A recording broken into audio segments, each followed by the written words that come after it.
Buenas tardes, bienvenidos a este video de la materia de biotecnología ambiental, en donde vamos a hablar un poquito sobre la biodegradación de ligninas y celulosas, o sea, lignocelulosa. En el contenido de esta plática vamos a hacer una breve introducción, luego vamos a hablar un poquito de los componentes de la lignocelulosa, los vamos a definir, vamos a ver su estructura. Luego vamos a hablar sobre las enzimas que están involucradas en su degradación, de interés biotecnológico precisamente, y un poco de los mecanismos. Por último, un pequeño listado de los usos y potenciales aplicaciones biotecnológicas de estos procesos. Entonces, nosotros vamos a hablar durante esta plática de componentes de la estructura vegetal, principalmente componentes de la madera. La lignocelulosa es uno de los componentes principales de la pared vegetal y de la madera. Y eso, el proceso enzimático que realiza esta degradación es bastante complejo. Durante varias décadas se han hecho esfuerzos importantes para tratar de elucidar y entender bien cómo se da este proceso. Pero bueno, antes de entrar más a fondo con eso, hablemos pues de la lignocelulosa.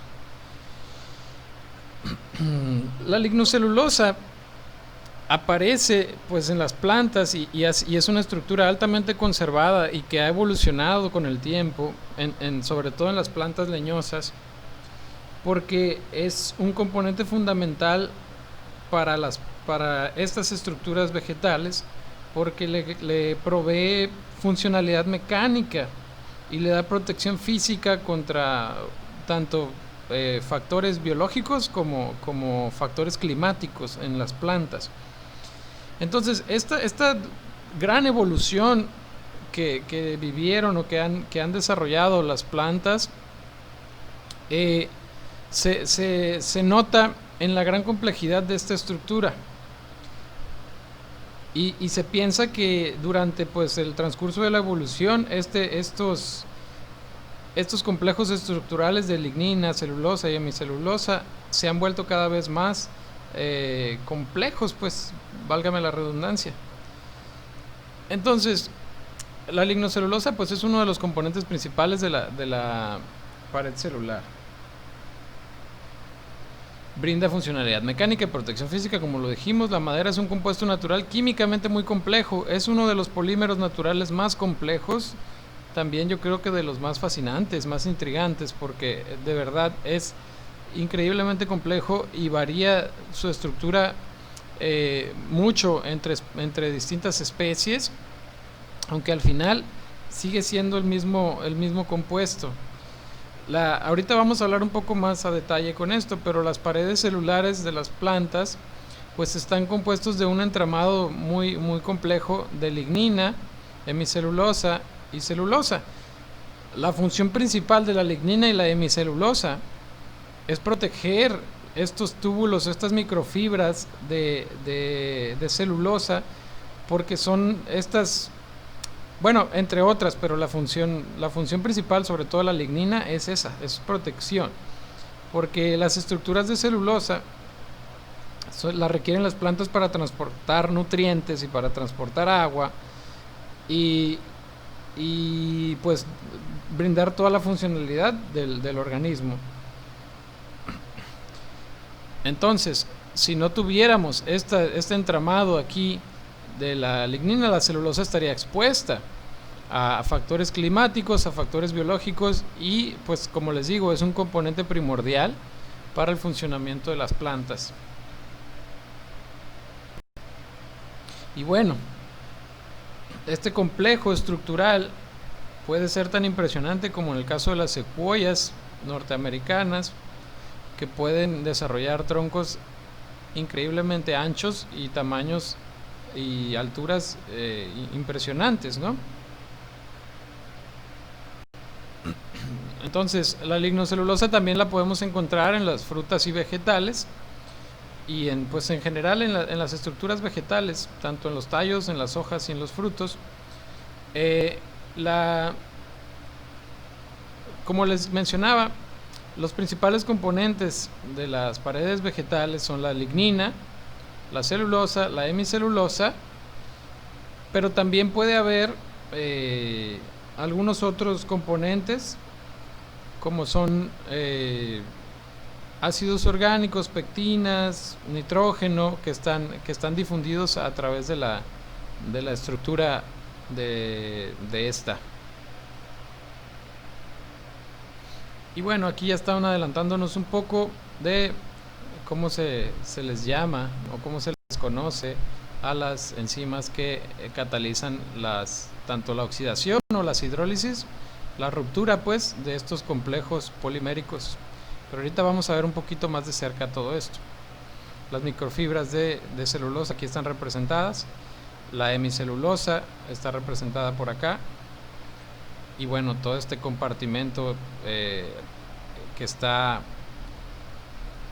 protegido o está envuelto por la lignina.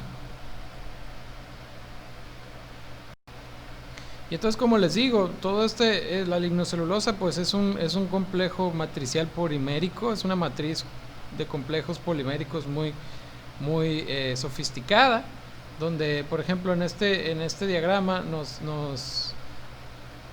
nos ejemplifican tanto los microfibras de celulosa aquí como estas láminas acá con sus dímeros de glucosa con enlaces glucosídicos beta 1,4, acá las distintas configuraciones que puede tener la hemicelulosa, que es un heteropolímero. Bueno, ahorita vamos a hablar un poquito más de él. Y hay otros, pues porque hay otro tipo de hemicelulosa que sirve como ligando, como aquel que mantiene unidas a las distintas fibras de hemicelulosa junto con la celulosa y la lignina. Y la lignina, que es acá, que está representado con estas manchitas o estos puntitos, que funciona como una especie de pegamento que mantiene protegido a esto en su interior, y que pues está formado por polímeros fenólicos, por fenilpropano. Ahorita vamos a hablar más a detalle con esto. Primero hablemos de la celulosa. Ya le decíamos que es un componente muy importante porque es de donde ocurre todo el transporte nutritivo de las células vegetales. Forma esto que se le conoce como pared fibrilar o fibras de celulosa. Es un homopolisacárido, quiere decir que está compuesto por los mismos monómeros. ¿Qué monómeros? Son monómeros de D-glucosa, que tienen la característica de estar unidos por enlaces beta 1,4 glucosídicos. Es un tipo de enlace que, por ejemplo, muchos organismos no son capaces de romper, como los seres humanos, ¿no? Nosotros no somos capaces de descomponer la celulosa, pero otros organismos como los rumiantes y pues como muchos microorganismos, bacterias y hongos sí lo pueden hacer. Y bueno, aquí está la estructura que cuando tenemos los dímeros de glucosa se le conoce como celobiosa. A los dos monómeros de glucosa unidos por el enlace beta 1,4 lo conoceremos como celobiosa, y pues estructuras repetitivas de celobiosa nos dan la celulosa. Las enzimas que intervienen en la ruptura de estos dímeros se les conoce, bueno, hay diferentes tipos, ¿no?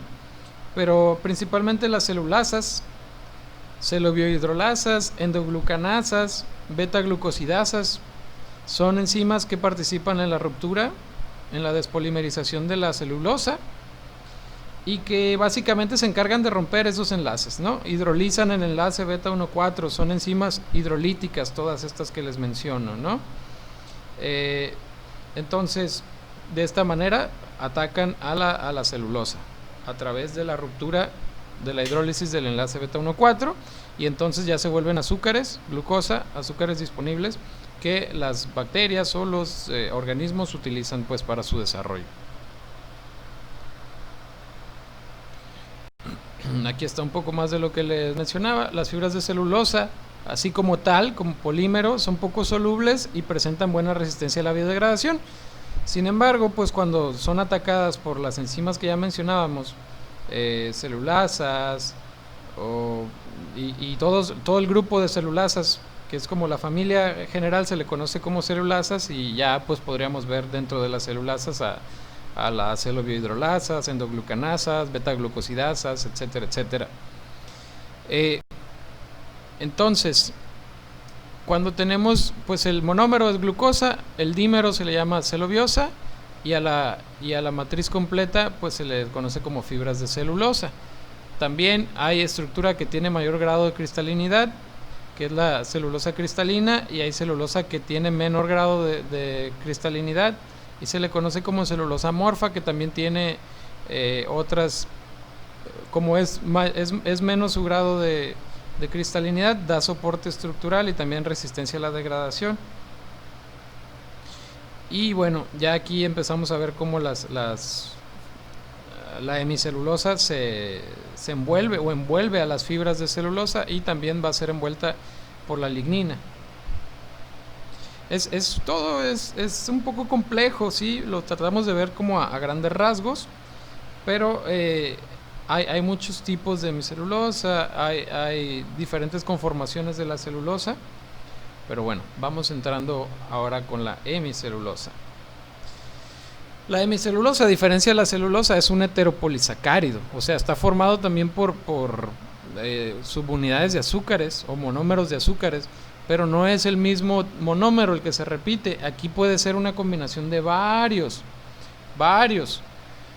Los más comunes suelen ser las de manosas, gilosas, arabinosa, glucosa, galactosa, ácido glucurónico, pero hay muchas otras, ¿no? También hay fructosas, también hay varios otros tipos de azúcares que pueden formar a la hemicelulosa. No es tan polimerizada, no suele estar tan polimerizado como la celulosa, y suele tener cadenas laterales acetiladas, lo cual le permite pues esa adhesión, adherirse a la lignina, a la misma celulosa, y formar esa red estructural. Entonces, como mencionamos, pues es una molécula que tiene ramificaciones, y entonces se une a otras moléculas. Debido a su naturaleza más heterogénea, para romper o descomponer o despolimerizar la hemicelulosa, pues se requiere una maquinaria enzimática más compleja o más variada, ¿no? El número de enzimas reportadas que intervienen en la degradación de la hemicelulosa es muy amplia, porque como ven, son muchos tipos de monómeros que pueden entablar la hemicelulosa. Entonces las más comunes suelen ser las manasas y las gilanasas y todos sus derivados, endomanasas, endomanasas, betoendomanasas, beta-manosidasas, beta-gilosidasas, endogilosidasas, y bueno, todas esas tienen las características de qué parte del polímero atacan, pero básicamente con que recordemos que son las gilanasas y las manasas principalmente, ¿no? Pero también hay muchas otras. Y bueno, como vemos, la hemicelulosa es un heteropolímero. Ven que los monómeros son distintos dependiendo del tipo de carbohidrato que sea, y eso le da pues una complejidad estructural también, y es una mayor resistencia a la degradación. Ahora hablemos de la lignina, que es la que nos puede interesar un poquito más desde el punto de vista ambiental, y ya vamos a ver ahorita por qué. También es un heteropolímero complejo y amorfo, pero no es un polisacárido a diferencia de los primeros. Este es uno de los pocos polímeros naturales que no es a base de carbohidratos. Está compuesto a base de fenoles, de moléculas aromáticas, específicamente de fenilpropanos, de diferente conformación, de diferente naturaleza, por eso es muy heterogéneo, y suelen estar unidos por enlaces carbono-carbono y carbono-oxígeno, o sea, pues como hidrocarburos, pues. La lignina pues está ligada a la celulosa y a la hemicelulosa, y nos forman este complejo amorfo. La lignina le da dureza a la pared celular porque se adhiere a las paredes a las fibras de celulosa, y entonces le permite expander significativamente su tamaño. O sea, las plantas leñosas por eso tienen troncos de mayor envergadura, porque como requieren, son plantas grandes, requieren de mucho transporte de agua, por lo tanto sus fibras de celulosa tienen que ser amplias y por lo tanto la estructura de la lignina se va expandiendo, se va expandiendo. ¿Qué es lo que le da? Pues la lignina, la principal función es dar soporte estructural, impermeabilidad, resistencia al ataque microbiano y al estrés oxidativo. Ahí me faltó la O. Sí, la lignina es muy hidrofóbica, súper hidrofóbica, entonces le da protección contra los factores externos, ¿no? No nos vamos a meter tan a fondo, pero tiene 3 polímeros estructurales o 3 monómeros estructurales. A ver, uno es el guayacil, se le llama, que es derivado del alcohol del guayicol. También está el que deriva del alcohol sinapílico, que es el monómero de siringilo, y el otro es un parafenil. O sea, ¿a qué me refiero con esto? Son el tipo de moléculas fenólicas que tienen. Cada uno tiene sus grupos funcionales ligados, diferentes, ¿no?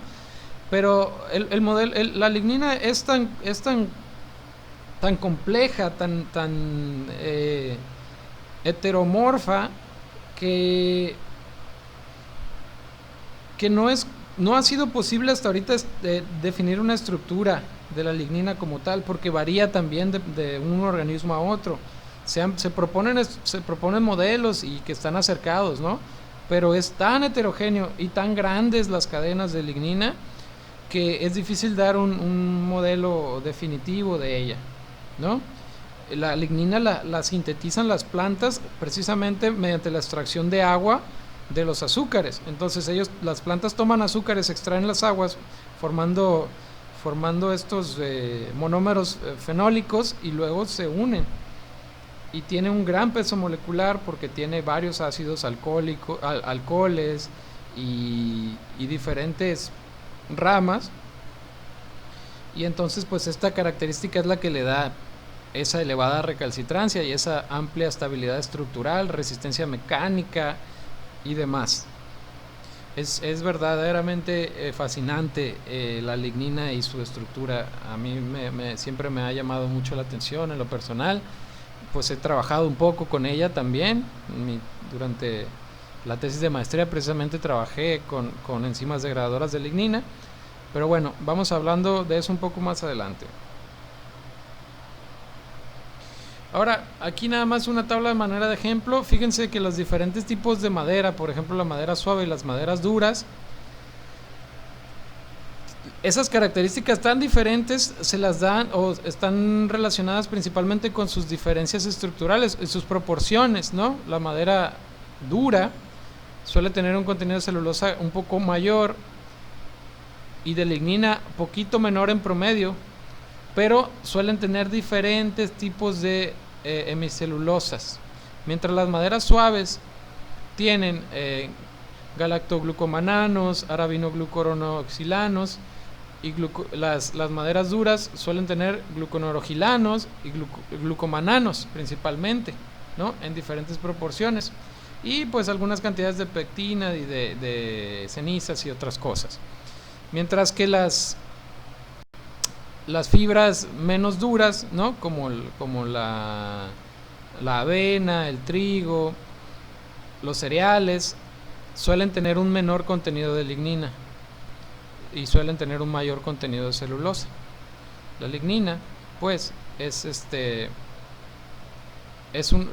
los componentes que mayor estabilidad estructural le da.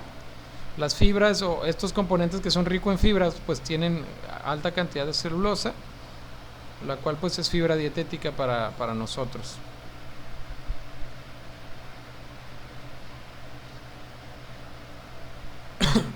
¿Por qué la lignocelulosa es tan recalcitrante? Pues ya se podrán imaginar ustedes, ¿no?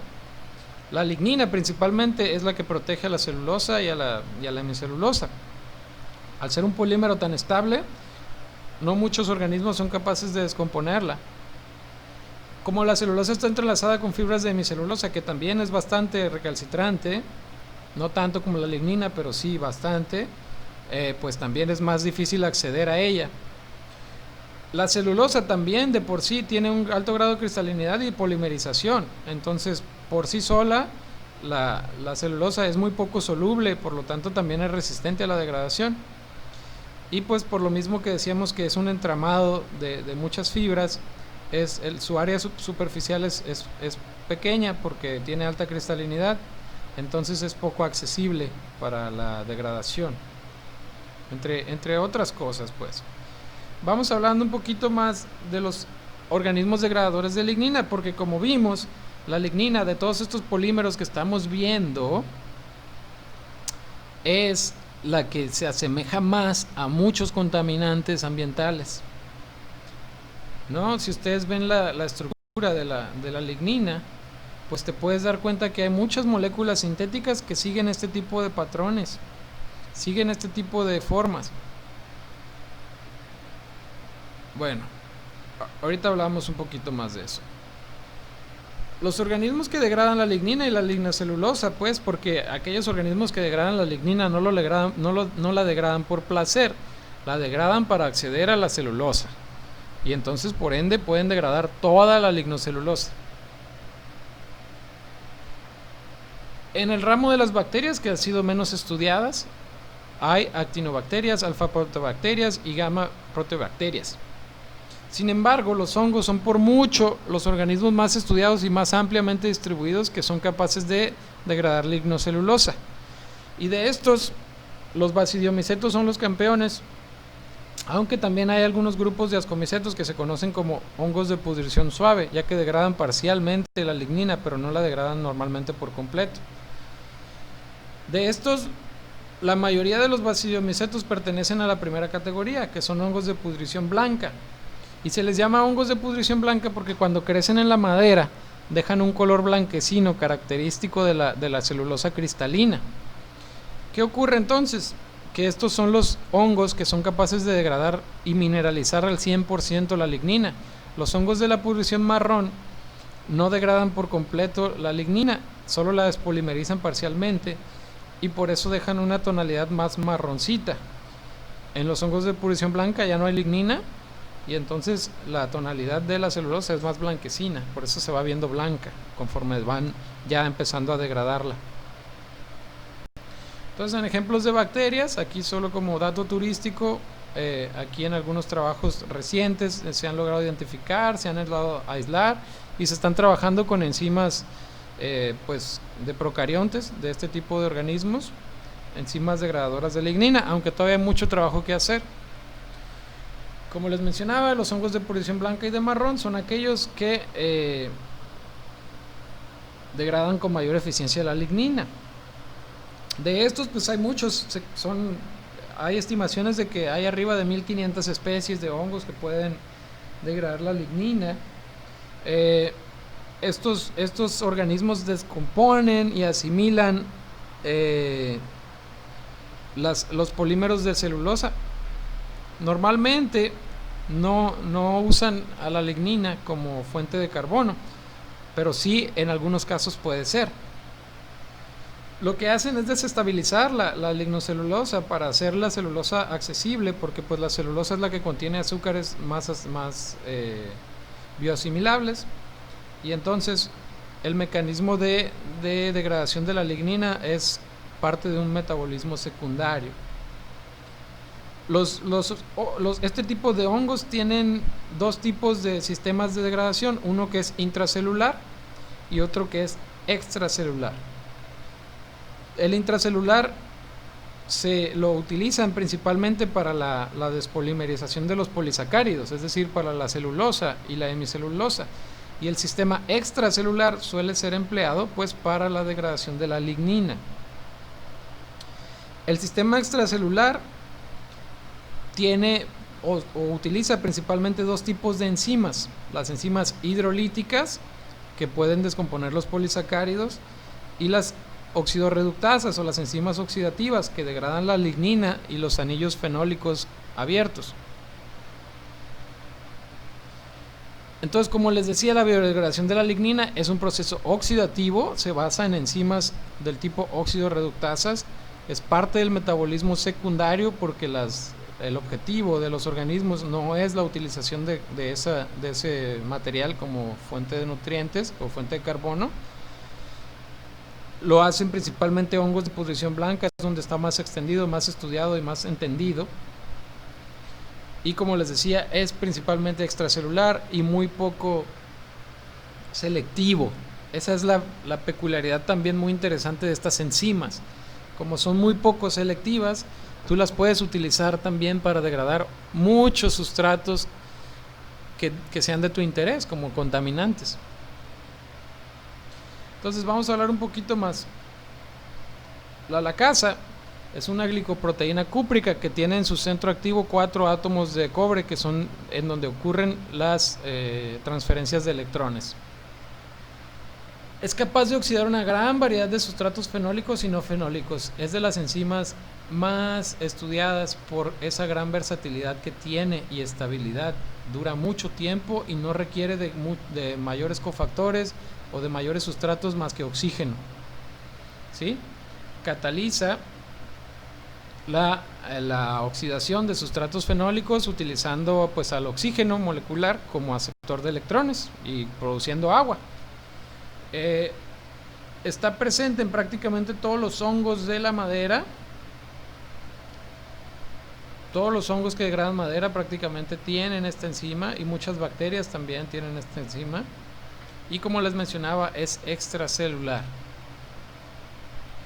Aquí es donde está un poco de la ejemplificación muy simple, muy simplificada, ¿no? Tenemos un sustrato fenólico, pueden ser moléculas de catecol, por ejemplo, parafenol, y mediante la oxidación y reducción del agua vamos a tener un sustrato oxidado, ¿no? Ahorita hablamos un poquito más de cómo se rompen esos anillos aromáticos. Y por otro lado están las peroxidasas. Hay varios tipos de peroxidasas, pero las dos principales que intervienen en el metabolismo más extendido de los hongos son la lignina peroxidasa y la manganeso peroxidasa. Hay por ahí otra que es la peroxidasa versátil y la peroxidasa degradadora de tintes, pero están menos distribuidas, son menos comunes en los organismos. Estas son las que suele haber más en la mayoría o en muchos de los organismos fúngicos. Las peroxidasas van a oxidar también sustratos fenólicos y no fenólicos de la lignina, pero utilizando al peróxido de hidrógeno como aceptor. Y en el caso de la lignina peroxidasa, la lignina peroxidasa, al igual que la otra, es una hemoglicoproteína, o sea que requiere de un factor, tiene un cofactor hemo ahí, donde se realiza la transferencia de electrones, y lo que hace es cataliza la oxidación de sustratos orgánicos. Principalmente la lignina peroxidasa oxida sustratos que no son fenólicos o pues que ya son abiertos, ¿no? Sustratos fenólicos abiertos que ya se rompió ahí el anillo. ¿Y cómo lo hace? A partir de la reducción de H2O2 a agua, y entonces se hace la oxidorreducción reduciendo agua y oxidando el compuesto fenólico.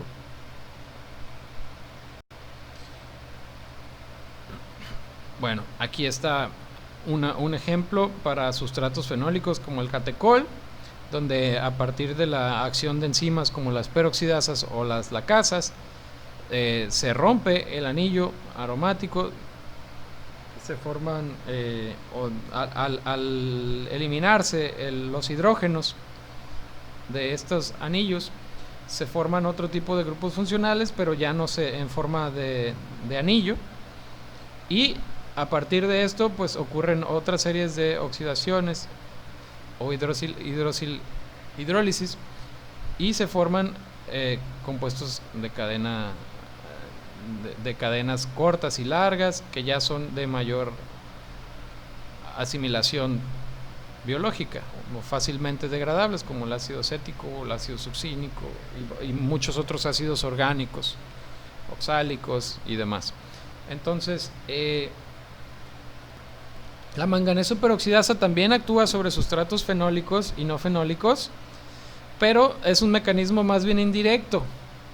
La enzima como tal no oxida el sustrato fenólico, lo que hace es tomar el ion de manganeso divalente, manganeso más 2, y lo oxida, lo cambia de estado a manganeso más 3, el cual es altamente reactivo y oxidante, tomando al H2O2, pues reduciendo al H2O2, tomándolo como aceptor de electrones.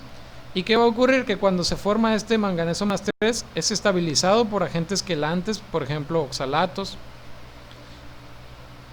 y esto al estar estabilizado se difunde, como es un ion difusible pequeño, porque las enzimas estas, la manganeso y la lignina peroxidasa, suelen ser enzimas grandes, entonces no pueden ingresar muchas veces en la matriz polimérica de la lignina, pero cuando este tipo de iones difusibles entran y son liberados por los agentes quelantes, entonces ya es donde ocurre la oxidación de sustratos fenólicos. Y entonces básicamente pues el metabolismo de degradación de la lignina se basa en la formación de radicales libres que van a intervenir directamente en la despolimerización, la oxidación directa o la formación de radicales libres a partir del peróxido de hidrógeno, y entonces tenemos cadenas polimerizadas, altamente polimerizadas, y luego ocurre la despolimerización y se van abriendo los anillos y se van haciendo la degradación de los compuestos. Entonces, estas enzimas, al ser extracelulares, al ser muy estables y muchas veces resistentes a condiciones de pHs o de temperaturas, tienen muchas aplicaciones, de las cuales también vamos a hablar después. Ahorita ya en esta presentación nos vamos a quedar un poquito nada más mencionándolas, pero en la siguiente clase hablaremos un poquito más de ellas, sobre todo en la que nos compete, que es la bioremediación. Pero uno de sus usos más, o donde al inicio, tal vez en la década pasada, principios del siglo pasado, finales de los 90, este entendimiento de los mecanismos de acción de estas enzimas abrió un entusiasmo muy grande para los biocombustibles, porque nosotros sabemos que una de las principales inconvenientes de los biocombustibles es que compiten con los alimentos, sobre todo hablando del etanol. El producir etanol a partir de caña o a partir de cultivos de maíz o de cualquier otro cultivo que es comestible, pues eso genera que sea un impacto o que no sea lo más ideal, ¿no? Es una de los mayores peros que se les ha puesto a los biocombustibles, que no queremos estar pues dejando de producir alimentos para producir combustibles, y además teniendo que cultivar áreas y deforestando para producir combustibles. Entonces, como hay una gran cantidad de residuos agroindustriales que no son aprovechados porque tienen gran cantidad de lignocelulosa y que no se pueden aprovechar, el uso de este tipo de enzimas para la ruptura de la lignina, el proceso que se conoce como sacarificación, que es la ruptura de la lignina y la purificación de la celulosa para obtener azúcares fermentables y de esa manera producir etanol. Bueno, ha sido un área y una línea de investigación muy fuerte en los últimos 15, 20 años. También, obviamente en la industria de la pulpa y el papel, el blanqueo del papel es un proceso muy contaminante, muy contaminante. Entonces en la industria de la pulpa y el papel se ha tratado, se ha buscado, se han hecho esfuerzos para tratar de hacer este proceso más sustentable mediante el bioblanqueo, se le conoce, utilizando enzimas de este tipo. Para la remoción de colorantes en la industria textil, que esta es una de las aplicaciones más extendidas.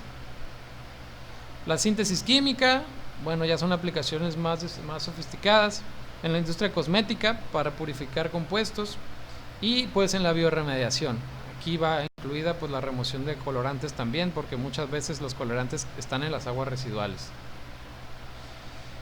Con esto terminamos esta presentación de hoy. Espero que la hayan disfrutado y aprendido un poquito más de este gran mundo de la lignocelulosa y su biodegradación.